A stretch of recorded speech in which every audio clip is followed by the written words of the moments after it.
Good day everyone, I'm Eunice Fam AS13580, a foundation student of Science and Agriculture in UPM.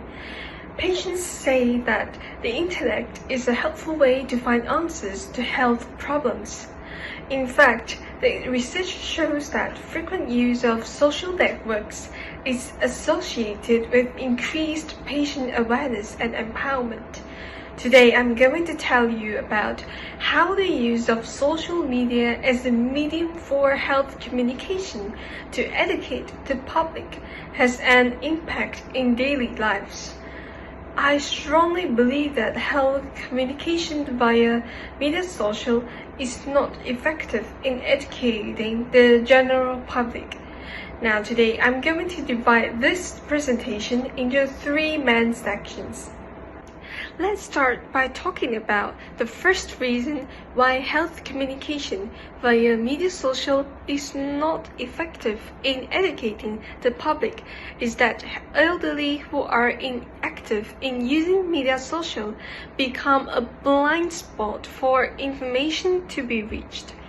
According to a research, 50% of newspaper subscribers are often older and are aged 55 and above. In other words, majority of the elderly today are still using newspaper or radio channels for them to know the latest news and events around them. It is hard for them to use social media networking sites, as by using them, elderly has to master the skills of using smartphones beforehand.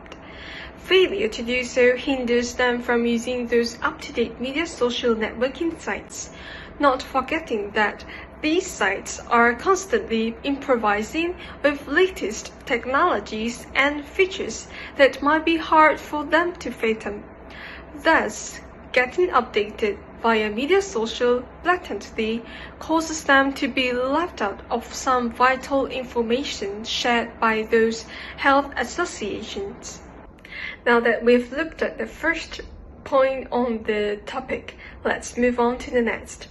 Secondly, health education via media social increases the probability of important information being overlooked. Based on the study, average people post about 10,000 times on social media in their lifetime. That is to say, social media has hundreds and thousands of posts and articles, making the important ones overwhelmed by other posts. People tend to scroll fast to obtain maximum information on social media in limited time.